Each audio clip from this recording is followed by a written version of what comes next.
Imposter syndrome and inferiority. Hi, I'm Brian Pombo. Welcome back to Brian J. Pombo Live.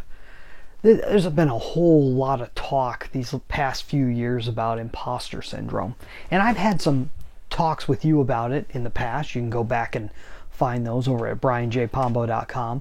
I wanted to step back around and talk about it again because I think it's an interesting topic. It can go in so many different directions, and I think it's because that idea of being the imposter is very common, but it hits on so many different levels.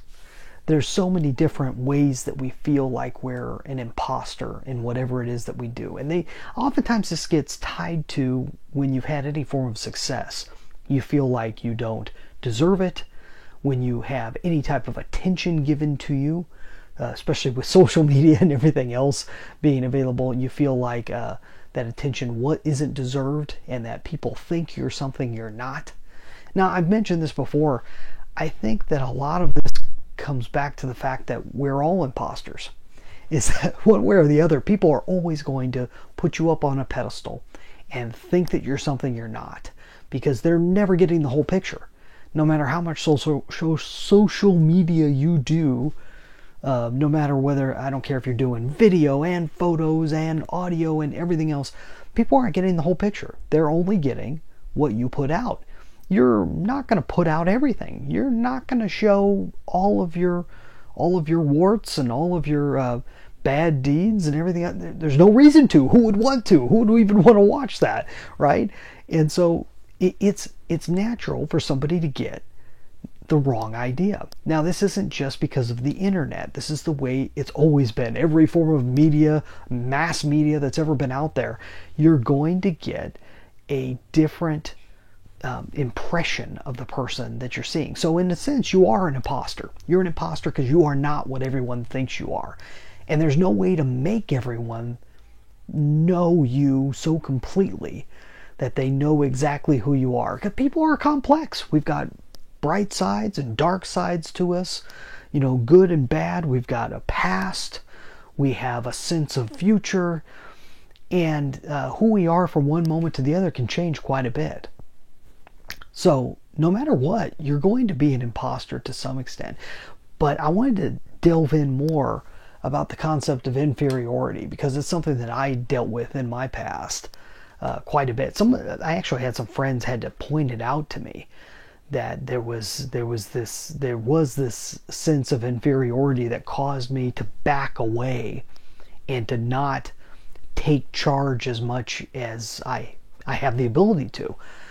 And a lot of that comes from growing up. I think one way or the other, a lot of us end up under someone's thumb. I mean, just having parents alone causes an automatic, we're getting into some deep psychological stuff here, but it does cause, in a sense, a natural inferiority. We are raised in a society. As a child, you are automatically inferior to everyone else. You are automatically dependent on everyone else, which is a thing that most people don't tie back to itself. If you think about it, when it comes to dependency equaling inferiority, that if you're dependent on anyone, you're automatically going to sense yourself as being inferior. That dependency causes that, which is where we really get into a tough thing when you start dealing with politics that causes inferiority of any sense, whether it's saying that someone sees you as inferior or whether you are being taken care of by someone else and therefore putting you in that dependency factor and therefore causing you to feel inferior. And that inferiority can be handled. We all have it to some extent. Growing up at some level, we all have a sense of inferiority. We feel lesser than other people. And some of it's natural and some of it's not right. It's something we have to grow up out of. In reality, we're all different.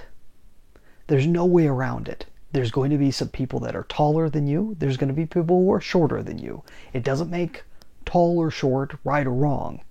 It's just different. You're going to have people with darker skin. You're going to have people with lighter skin, darker hair, lighter hair. more hair, less hair, no matter what, there will always be that range across the board on everything that you are. And I'm just talking physical features, but the same thing can be true of any of your aspects, your creativity, your intelligence. Everything is a spectrum, and there's no way around that. There's going to be differences constantly. Always have to watch for that concept in your head that our minds tend to automatically go this direction, but also the power brokers tend to want to push us in the direction of saying, because we are one way, because we think one way, talk one way, look one way, that we are therefore inferior to people who are not that way. It's something to watch out for. It is the imposter syndrome on a whole nother level.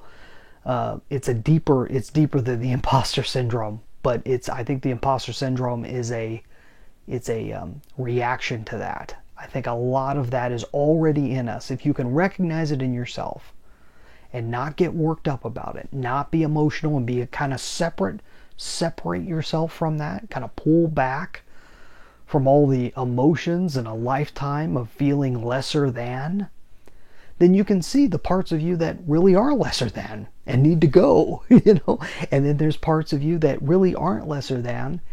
They're just different. They're different from everybody else, and that's okay to be different. There's nothing wrong with that. It's a part of life. So that's kind of a very broad idea of us kind of attacking the imposter syndrome from a different direction.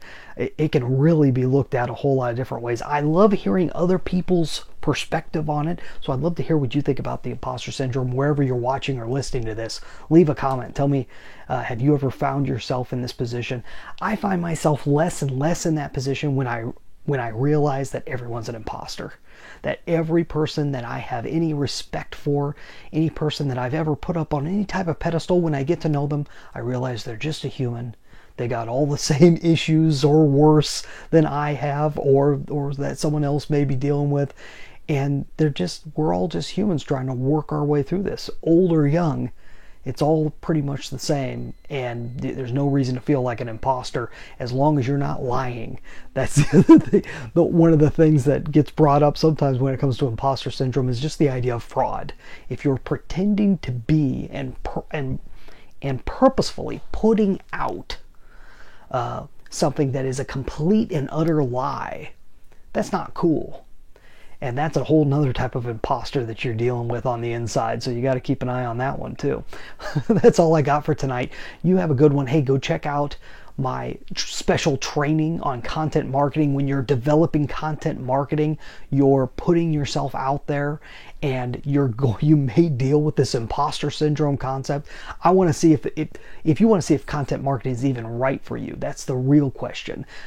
Go to contentmarketingquestion.com and go sign up for my training to help you through that process. Especially if you have a business or you have something big that you really like to do, this is a great way to be able to just get that question answered, whether content marketing is even worthwhile or whether you need to focus on something that's a little bit more laid back. So go check that out, contentmarketingquestion.com.